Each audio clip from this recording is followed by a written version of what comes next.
Hello there, and welcome back to The Disconnected. I am here with a label I've been trying to get for quite a long time, Oscilloscope Labs. Thank you for coming on with me today. Of course. Thanks for having us. Since we got two of you, can you introduce yourselves and your role at the company? Yeah, I'm Rachel Zern. I deal with all the DVD and Blu-ray aspects, and I work with Tom over here. I'm Tom Sladek. I work with Rachel for the shiny discs stuff. I also do the other aspects of home entertainment, which is digital download, rental, licensing for streaming services, licensing for linear TV, a little bit of international. Everybody wears multiple hats around here, so that's kind of what we do. And one thing I was going to bring up later, but you kind of segued perfectly into it, so I'll jump into it. Oscilloscope seems to deal with a lot of educational opportunities. Is that a big part of what you guys do still? Yeah, that's sure. It's not really our department, but yeah, we work with a lot of universities to have screenings there. Yeah, I mean, the easiest way for a college or university to access our films is via one of the major services, like Canopy is a big one, right. Alexander Street, Infobase.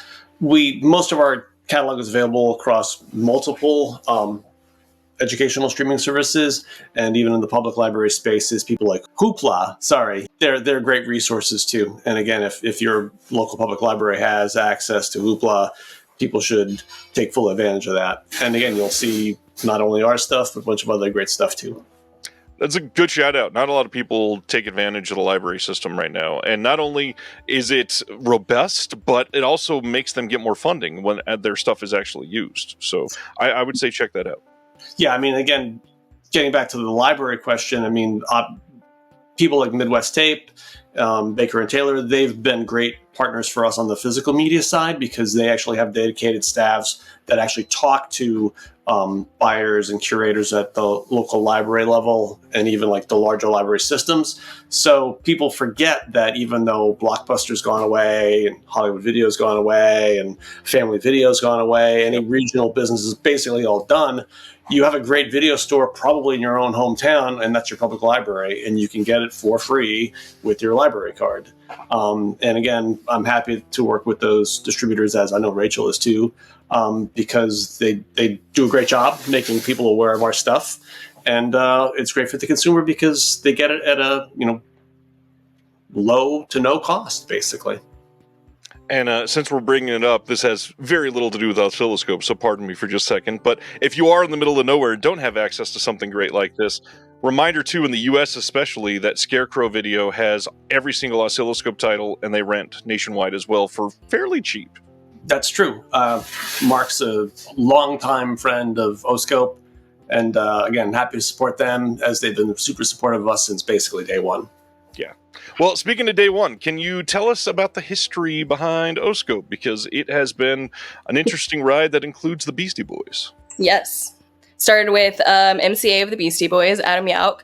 Back in 2007, 2008, he was really passionate about film, so he wanted to start a production / distribution. Personally, I was at South by Southwest and I was working the film portion of it. And this was 2008, I guess. And I saw him come up, and I'm a huge Beastie Boys fan. That's how I got into this. And I saw him come up, and he was about to watch one of the films, which Oscilloscope ended up buying. It was a Bigfoot. Not your typical Bigfoot. Not your typical Bigfoot. But I chatted with him afterwards, not knowing that 2 years later I would start working for them. Wow, that's awesome. So you've been there, gosh, it's almost 14 years. Tom, how long have you been there? Rachel and I started basically around the same time. I started as a DVD sales guy in January 2010, and I think did you come on board that? I was an intern in 2010. Okay, so yeah, and I know that we hired you shortly after your internship, yes. But I assumed that we came officially around the same time. 2011. Right. Yes. I have a friend that lives in Brooklyn, and probably once every couple months he sends me a picture of the front little doorstop of Oscilloscope and says, "You got to come, try to get him on the show," and now you're finally here. So I get to fulfill this finally. I'm glad that we finally responded to an email. It's funny because we're usually really good at that. Unlike a lot of people in this business, we respond to emails. I'm not going to point fingers or name names. There's only about 10 of us that work here, so Yes. it's a very small company. So communication should be strong, but Internally, Well, it's very strong. yes.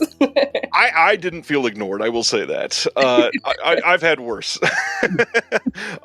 With the company being around for almost 16 years now, and everything that's happened with physical media during that time, I would love to hear, how do you describe the catalog of Oscilloscope to somebody else? Because it is such an interesting and varied slate of films. Yes. I mean, in the broadest sense, I tell people that Oscilloscope curates the best in American and international independent films. And whether that you like documentaries or you like narrative features, we've got something pretty much for everybody, whether they know it or not. There's a lot of discovery meant to be had here. So I will say one of the things that I've enjoyed most about Oscilloscope, you just brought up, and that is the documentaries. There are few boutiques that would be willing to invest in documentaries as much as Oscilloscope has over the years. And there is never a shortage of interesting subject matter or good filmmakers or something that has come out, honestly, within just like the last 6 months. Usually there's at least one or two that's always impressive. And that seems to be a hurdle that other boutiques have not taken on. Do you think there's a reason why, or why Oscilloscope seems to find it important? I'm not sure why other people don't take as much advantage as they can. I think there's a lot of business reasons why they don't.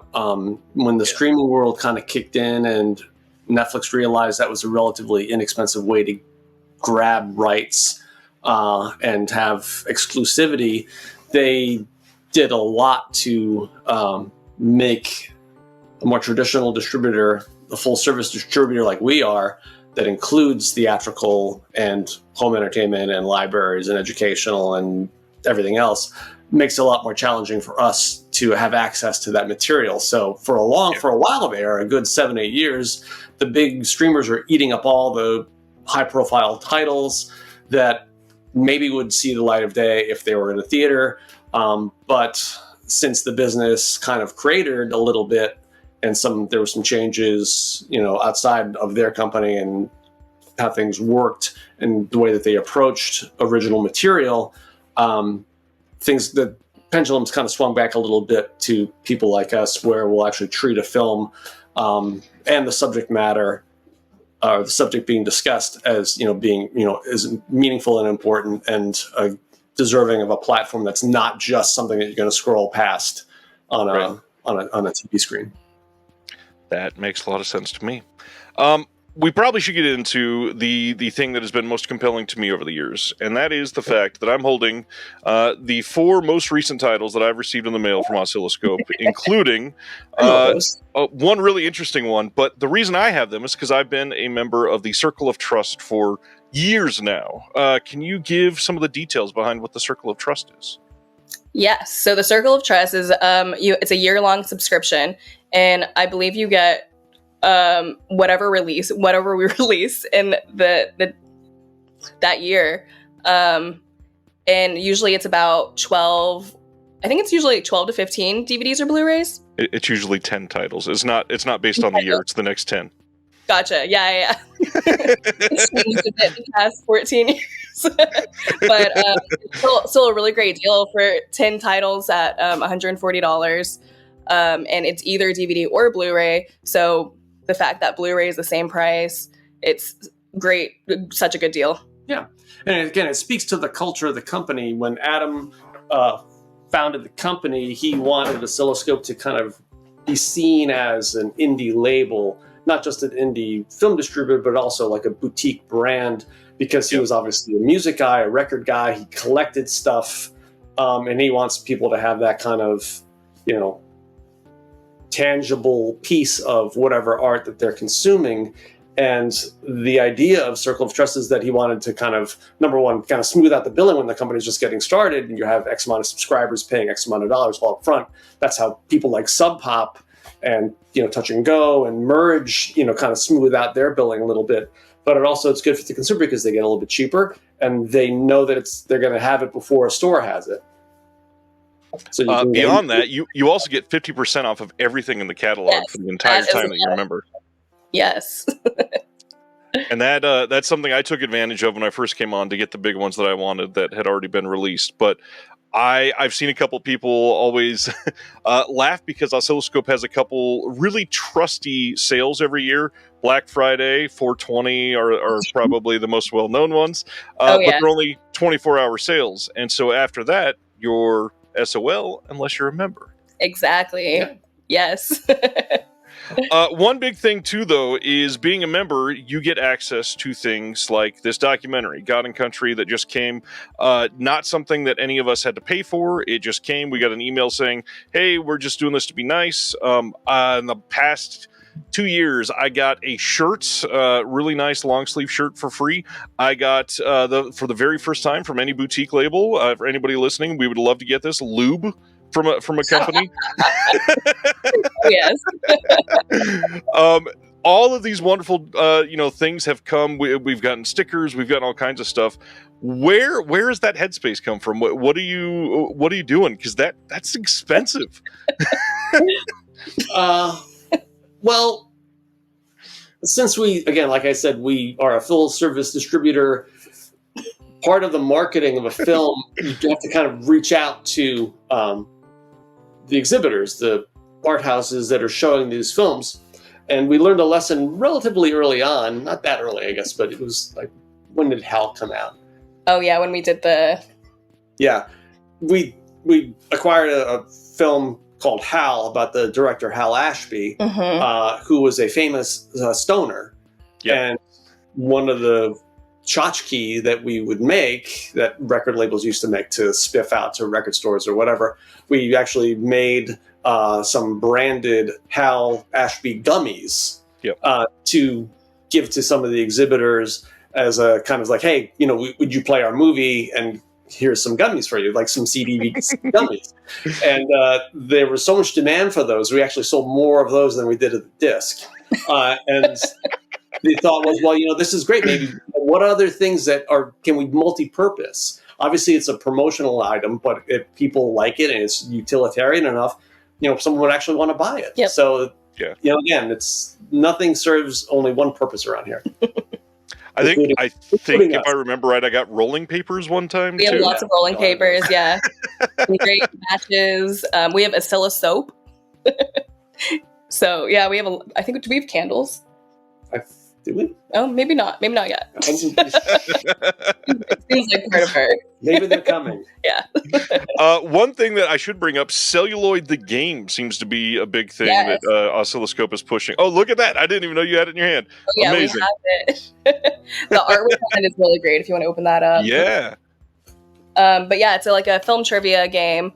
And you can kind of create your own rules. There's like suggested rules of how to play, but a lot of it is just like movie association or film association. There's also TV. Nice.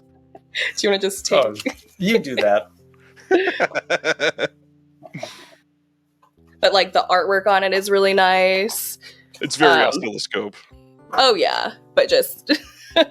yeah, so like great artwork and just a lot of different ways that you can decide how to play it. But it's a fun film trivia game. Looks good. It's being part of the culture is something that Adam always wanted us to be. Right. And for the longest time, things kind of hit a bump with COVID.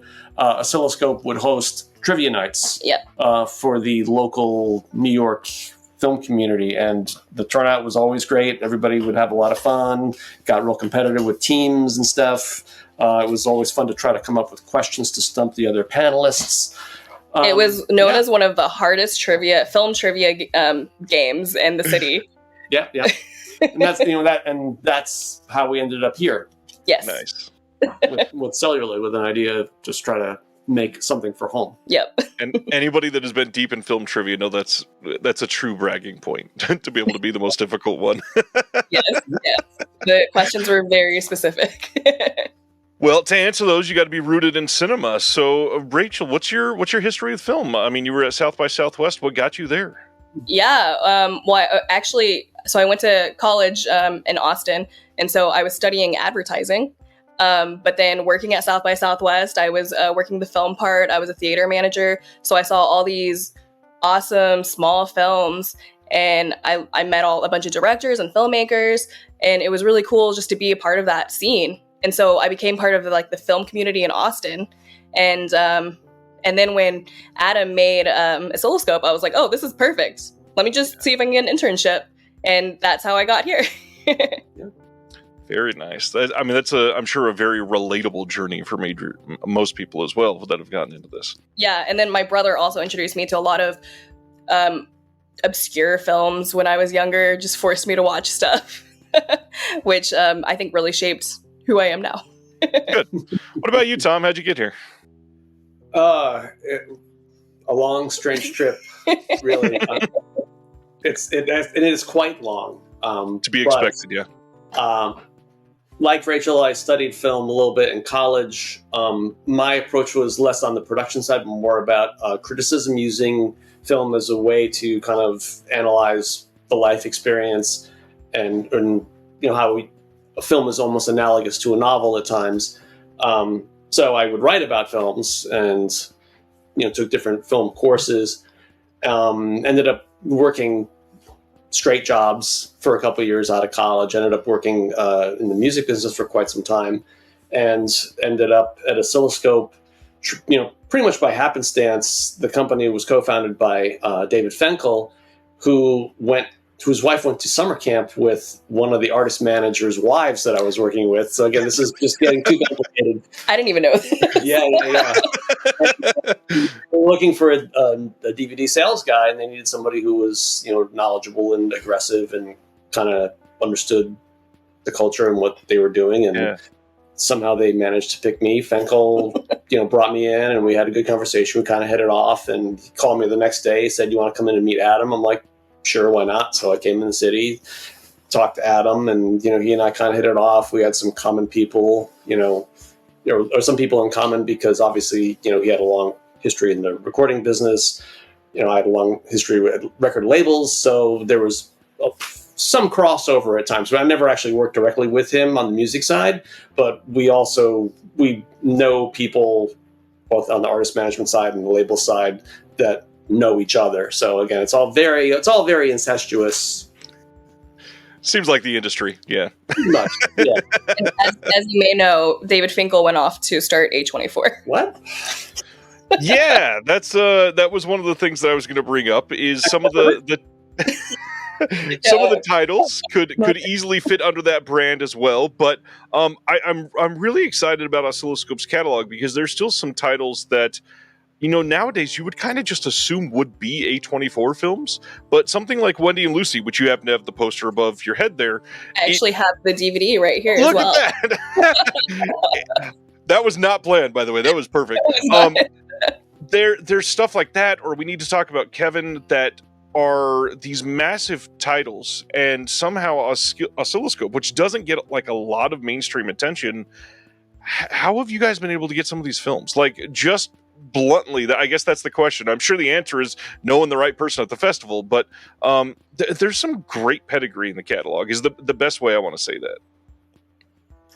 Well, the fact that we've been around for as long as we have, and we've released the films that we've been able to release and either monetize them or make the public aware of them to the point where the filmmakers and the producers realize that, we're a real company and we really put our best foot forward and do the right thing for the films, kind of has been speaking for itself. In the early days with something like Wendy and Lucy, obviously, it's Kelly's, I think, her third film that she ever made, Kelly Reichardt's third film. And the fact that, Adam was who he was, is who he is, as a spectral being, made a big difference, in the early days for a lot of access for some of the titles that a brand new company might not have the ability to get. Kind of grow from there, really. Yep. I want to make a couple pointed questions, and if they're too specific, let me know. But some of the titles have gotten very prolific. Like, a lot of people know these so well. What do you think is the most distributed title from Oscilloscope? Is that something that is just known around the company? Like, this has been the most popular title? Yeah, I think we would say Ketty. The poster is up here as well, right there. Nice. I don't know if you're familiar with it, but it's a documentary about Turkish street cats. It's surprisingly interesting, and there's so much emotion in it that you wouldn't expect. But that's definitely one of our number one sellers. It's probably the most successful film that we've released. Yeah. It is actually, shortly after its release, it was the third highest grossing foreign language documentary of all time. Wow. I mean, number one was, babies, because, it's about babies and people like babies. And number Great two, explanation. number two at the time was Pina, the Werner Herzog film. Yep. Was it Wim Wenders? I forget. But it was one of those ones that it grossed well because it was shot in 3D and exhibited in 3D, so the tickets were higher. I feel like we've probably sold more tickets and more people have seen Ketty than have seen that film. Especially now, bragging rights, but Yes. But Ketty had a really, really long life, many lives in that movie. I think Love Witch as well has also. Love Witch is good. Yeah. I think that one just keeps going. As people see memes about it or just see references to it, they watch it and Embrace of the Serpent was a 2017 Oscar nominee for Best Foreign Language Film. That is I think our second highest grossing film of all time. If you haven't seen it, you should. If you like exotic adventures, it's for you. Yes. Beautifully shot, really, really interesting story. It's an evergreen for us too. Yep. The other big one I was going to bring up, Rare Exports has gotten great, especially popular. Around this time and around Christmas time. Yeah, Rare Exports is a big seller. We love it. Now the more personal question, do you guys each have a favorite one in the catalog? We were talking about favorite this oscilloscope. That's like asking who your favorite child is. Nobody's going to see this, like 12 people probably, so don't worry about anybody else knowing. You personally, what's the one that you look at and go, this is the one I enjoy the most? Well, for me, it changes pretty much anytime you want to ask me, but most consistently, I'd probably say Terribly Happy. I don't know if you've seen it. It's a Danish film. It is kind of like early David Lynch meets Coen Brothers in Denmark. It's very good. My favorite film, I like a lot of the documentaries, but most recently Clay Dream I was really enjoyed, and Art and Craft. Yeah. And also Jay Myself. Yeah. We're also what's my favorite doc? Jay Myself, probably. Yeah, just creative old white guys. That's my those are my favorite. Other than the Circle of Trust, what is the best way for people to support Oscilloscope? Shop at oscilloscope.net. Yeah. Borrow movies from your library if you can. Yes, Canopy. Canopy for sure if you're a college student. Retailers are tough because we've had mixed successes with some of the bigger chains. We're not in most of the bigger chains simply because they don't sell DVDs anymore. We're on Amazon. Yeah, Amazon's a thing for sure. It's certainly easy to get stuff there. Yep. We have an Etsy page that has prints like this. I don't think I realized that. Interesting. Yeah. We have some Love Witch stuff.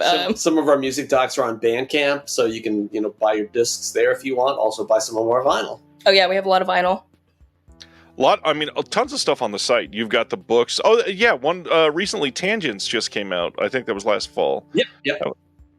That was a big one. Have it right here.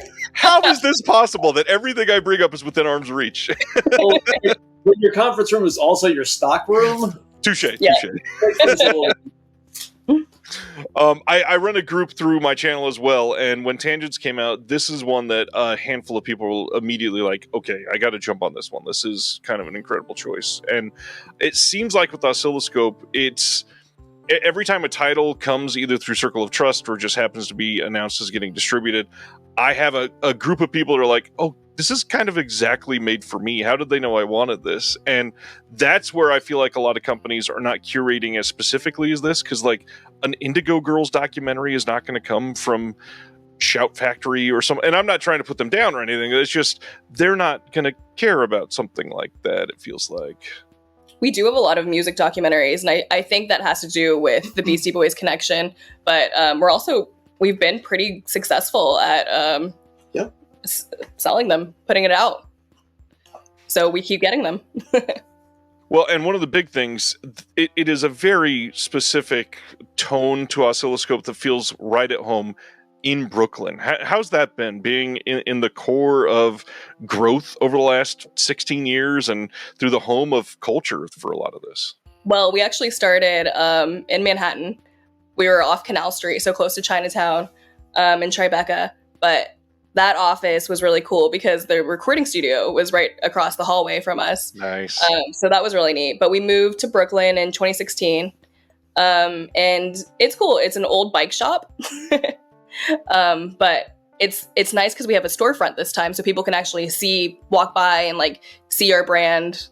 We have a neon sign in front, and we have this old school wine and liquor sign that's nice. above us too. Right. So basically, every summer, a couple times a week, people think that we're antique store, vintage store. Yes. Looking for wine or beer. It's like, no, you have to go a couple doors down. It's misleading because this is a giant sign from like the 1920s or something. Yeah, it's like really old. Prohibition sign, neon sign that doesn't work anymore. But the building, it's too expensive to fix and too expensive to take down, so it's there. Right. So we get a lot of misdirected tourists. But we do have a couple people come in that are actually Oscilloscope fans and are curious about, our films and what we sell here. Sure. I hope to make the pilgrimage one day. Yes. The near future, anything that you can tease coming out, or things that you've announced as acquiring for digital, maybe that hasn't been confirmed as coming on Blu-ray?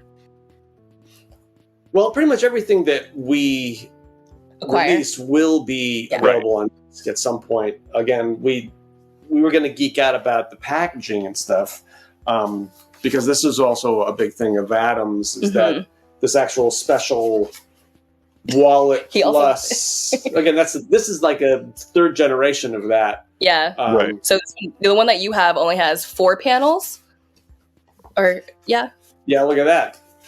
I'll show you. We used to have. Look at that. Yeah. Multiple. I got some of those over there too. Oh, I'm sure. But in the early days, it was like Adam worked with the printer to kind of create this special packaging. There's no plastic in it other than the disc itself. The paper is 80% post-consumer waste, recycled.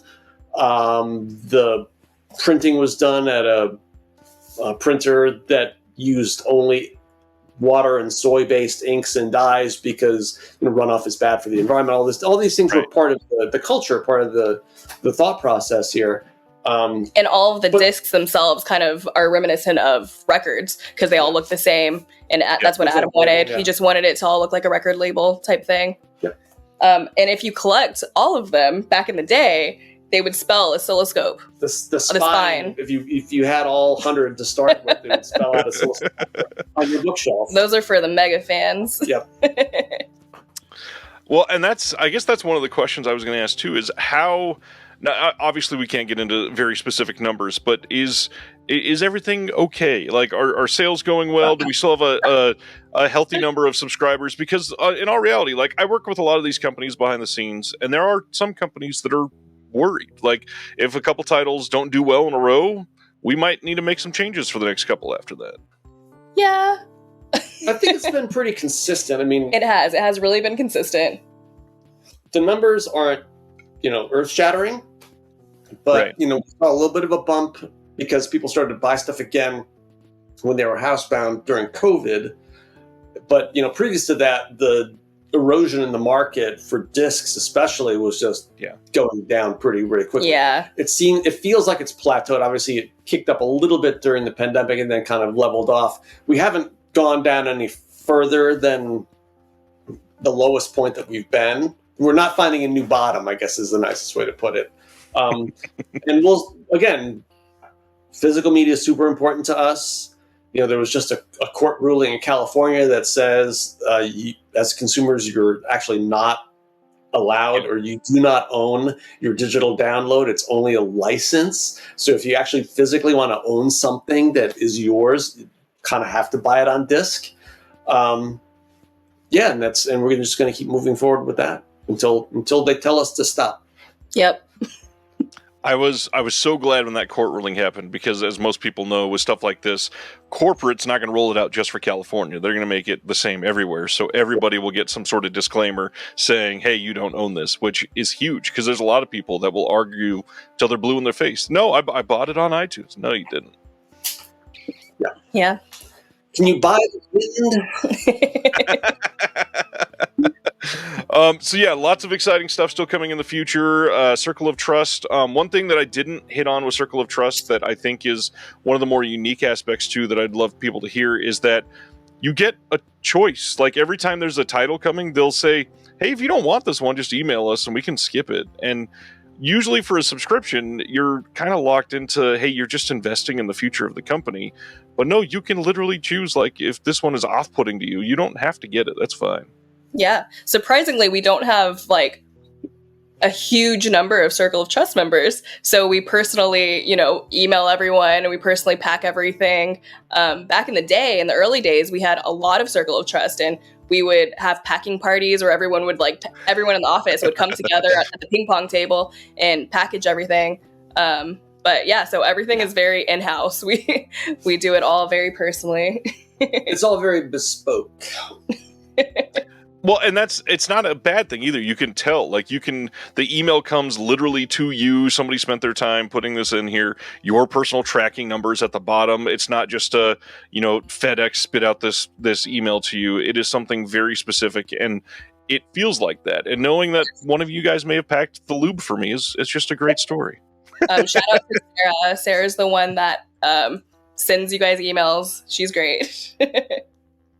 Anything else we want to shout out before we call it a day? What's coming? It's in theaters now. German-Swiss co-production called The Universal Theory. Oh, yes. It throws off super heavy Hitchcockian noir vibes. The soundtrack is amazing, which we actually have on LP vinyl if you want to check it out.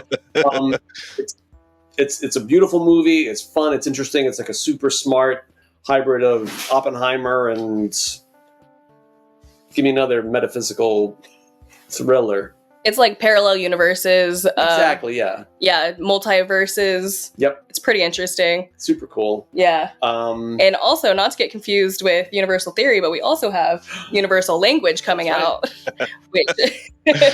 That's a festival favorite. It is Canada's official entry for the foreign language Oscar this year. That comes in theaters in February. Currently, it's doing a couple festival runs. The New York Film Festival premiere, I think, is Monday. Is that right? I think, Monday. Yeah. Yep. So that's coming. We're doing a 20th anniversary restoration and relaunch of the documentary called Dig. If you remember the band Dandy Warhols, that drama around that film, it's, some people claim it's the greatest rock documentary of all time. And who am I to argue?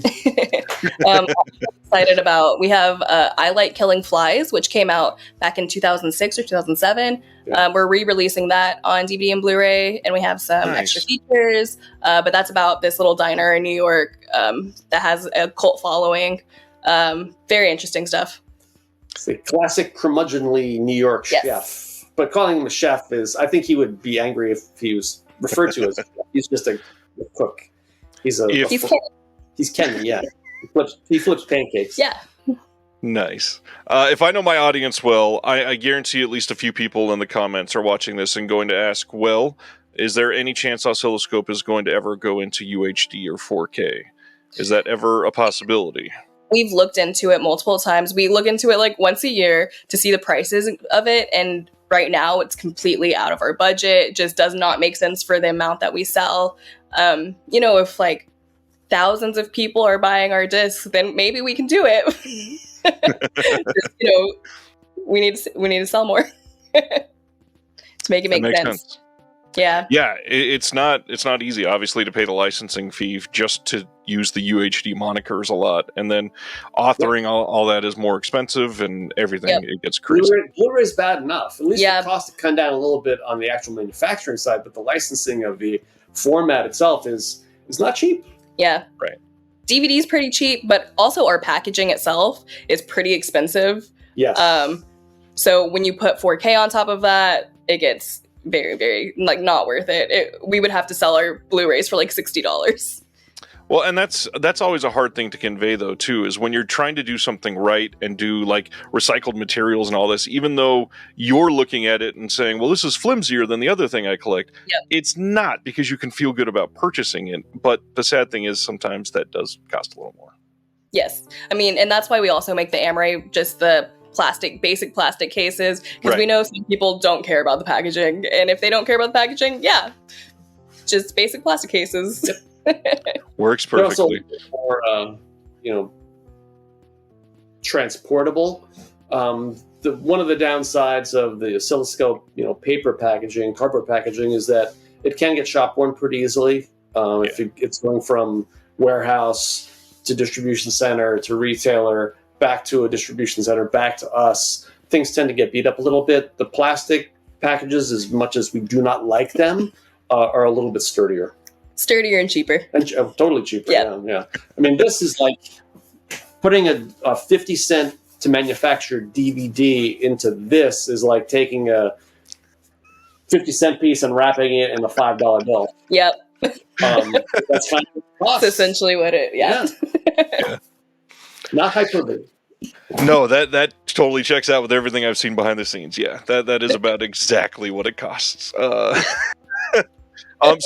Check out Oscilloscope stuff online. I'm going to have all the links in the description below.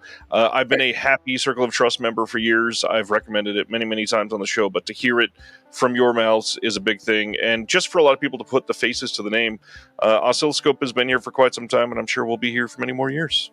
Yeah. Hope so.